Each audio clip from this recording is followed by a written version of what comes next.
is RIN, and for today's video, we are going to be talking about my top 3 favorite concealers for dark circles. So without further ado, let's get right into the video. So I actually have 2 brands here that I have prepared to show you. Nag-prepare din ako ng pencil eyeliner para mapakita ko sa inyo just to demonstrate how dark my dark circles are. The 2 brands that we are going to be talking about today are CARELINE and the Saem. Yes, yun yung favorite concealer line ko so far. CARELINE for the local and the Saem for international Korean brand to be exact. Siyempre, sa top 3 na to, meron tayong least favorite. But still, huwag kayong mag-alala, kahit least favorite ko to, na-belong siya sa top 3. So, ibig sabihin, maganda rin talaga tong concealer na to. So, what I'm talking about right now is this one, the CARELINE Acne Spot Concealer. I have 2 shades here. I have it in the shade Natural and Oriental. If I'm not mistaken, Natural is the cool-toned one. And then, yung Oriental naman is yung warm-toned. Dalawa yung binili ko dahil hindi ako sure. Sa picture kasi hindi halata kung alin yung natural or yung warm-toned doon. Ang nakikita ko sa picture kapag tumitingin ako ng mga swatches is kung alin yung mas light and alin yung mas dark. So, binili ko na lang sila parehas just to be sure. And, okay naman. Tama naman yung decision ko na binili ko silang dalawa kasi yung skin tone ko nag-change siya from warm to cool minsan. Hindi ko alam kung bakit siya nag-change. Basta ganon. Minsan bagay sa akin yung cool toned na CARELINE concealer. Minsan naman mas bagay sa akin yung warm. Para mapakita ko sa inyo kung gaano to ka-effective in concealing dark circles, susulatan ko ng eyeliner itong kamay ko. And then, using my ring finger, i-blend natin siya. So, dalawa yan kasi nga dalawa yung shades ng concealer na meron tayo. Unahin na natin si Natural. And then, Oriental. Padami si Oriental, pero okay lang yan. Tignan nyo kung gaano siya ka-blendable, okay? Tap-tap lang. There you go. Nawala na yung kanina, na-cover na. So, ito naman.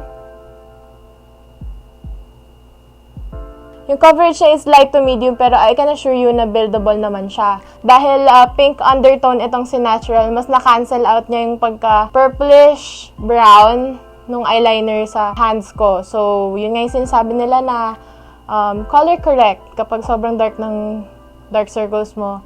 Yan, color correcting is the key. So, nakita niyo na yung coverage niya. Let's continue the video.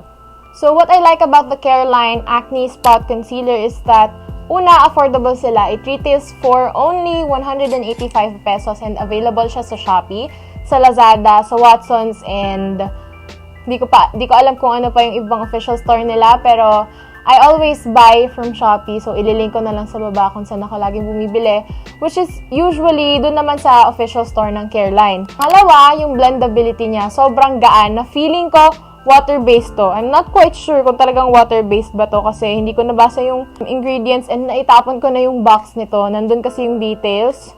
Pero, feeling ko talaga water-based siya kasi magaan siya. Feeling mo wala kang concealer, wala kang suot na makeup kapag ito yung ginagamit na concealer. And then, for the price point na 185 pesos, sobrang dami na nito. Ang tagal mo na magagamit. Lalo na kung sa dark circles ka lang naman magko-concealer and hindi mo naman isi-smear lahat sa mukha mo. Pangatlong nagustuhan ko dito is local brand siya. So, yun. #support_local. And then, pang-apat naman is the brand itself, CARELINE, is cruelty-free. So, kung hindi nyo pa alam, cruelty-free beauty advocate po ako from skincare to makeup. And tinatry ko na rin yung best ko maghanap ng cruelty-free products para sa body care naman. Oh, my second favorite concealer. Some of you may have guessed it kasi ito yung lagi kong gamit sa mga videos ko. But this is the Saem Cover Tip Perfection Concealer. Same sa CARELINE. I also have 2 shades right here. 1.5 and 1.25. Yun po ang shade ko. Pero currently, ang ginagamit ko for my dark spots and dark circles is 1.5. Since 1.25 medyo may brightening effect na siya sa akin. And hindi siya mag-work kapag sobrang dark ng dark circles mo and then hindi ka nag-color correct beforehand, ang kakalabasan niya is parang gray, ganon, and we don't want that. Hindi natin gusto magmukhang bangkay, you know? Na-amaze kayo sa coverage ng CARELINE, for sure mas ma-amaze kayo dito sa the Saem dahil holy grail to ng halos lahat na napapanood ko. I have been using this for 3 years now and this concealer never failed me. Di ko na-mention kanina, pero dun sa CARELINE, medyo nakikrease ako dun kapag hindi ko siya sinet with the right powder. But with this, with the Saem Cover Tip Perfection Concealer, ang haba ng name. But with this product, kahit minsan hindi ko iset ng powder kasi yung skin type ko, merong days na sobrang oily ko, merong days na normal lang yung skin type ko. And when my skin type is normal, kahit hindi ko na to iset ng powder, sobrang naglalast siya sa akin and hindi siya nakikrease sa aking under eyes, which is sobrang concern ko yon kasi meron akong fine lines dito sa under eye circles ko. So here we have yung blended na eyeliner.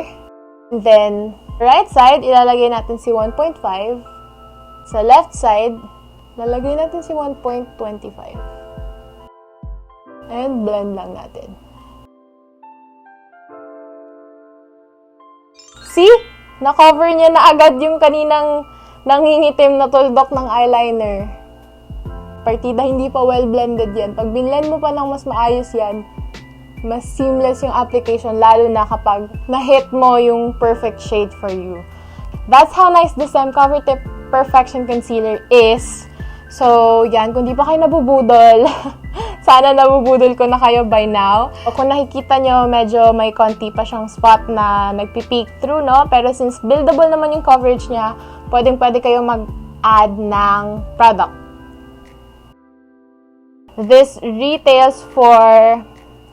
Nagva-vary siya eh. Merong mga Shopee shops na nagsisell nito for 165. Merong nagsisell for 250. So, I'd say yun yung range niya. 165 to 250 pesos. Second, same sa CARELINE pa rin. Cruelty-free ang the Saem. Third is, di ko rin nabanggit sa CARELINE kanina pero same lang sila. Super accessible kasi ilang click mo lang sa Shopee, makaka-order ka na and madi-deliver na siya sa'yo. Next na nagustuhan ko dito is yung coverage niya. I think yun din yung reason kung bakit hindi siya masyado nakikrease sa under eyes ko kasi you don't really need to put a lot of concealer dahil sa coverage niya. Parang one dot lang is enough. Tapos i-blend mo lang sa buong under eyes mo, makakover niya na talaga. Pero na lang kung gusto mo na extra coverage, then add ka pa ng isang layer. Super worth it talaga nito, guys. Bilhin nyo na. Last but not the least, the product na pag-uusapan natin is from the Saem ulit.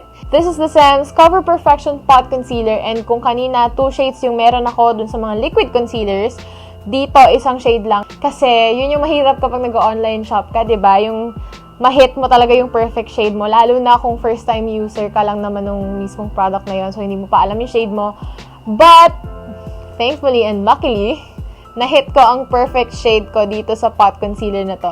As you can see here, gamit na siya.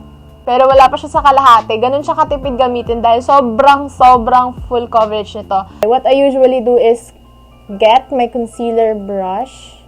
Actually, hindi to concealer brush. Flat eyeshadow brush to. Mas gusto ko siyang pinapang-conceal kasi effective yung concealing pag ito yung gamit ko. And then, dinaganyan ko lang siya sa spot na gusto ko i-conceal. See? Almost nag-disappear na siya!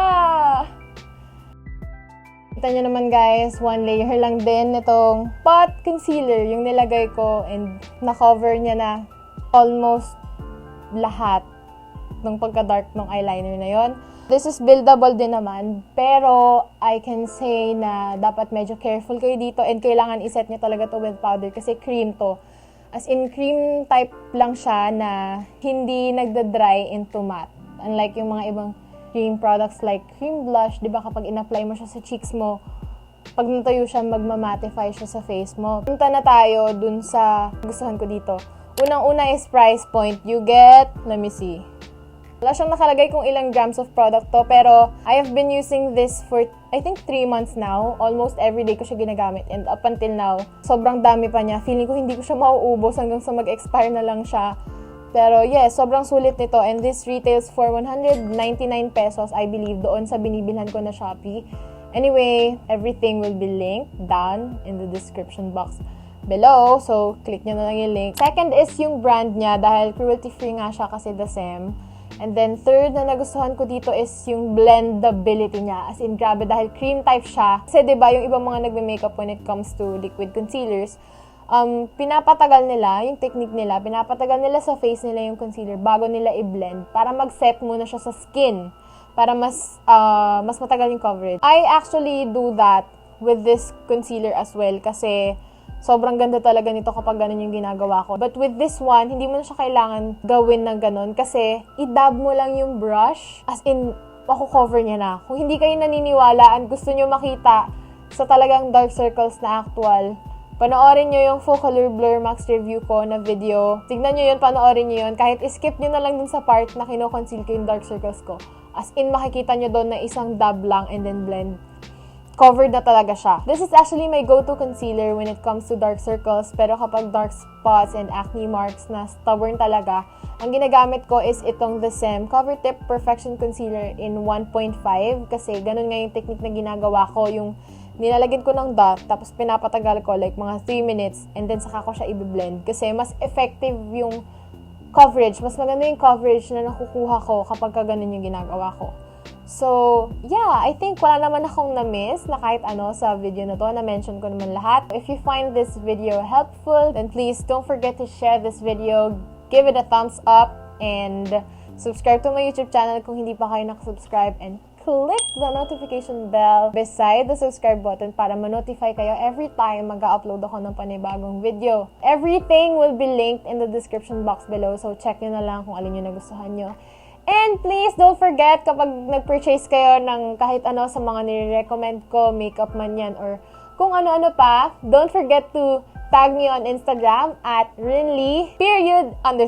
Kung di nyo guess, ipapop ko na lang somewhere here in the screen. Tag me on Instagram and use the hashtag binili ko RIN.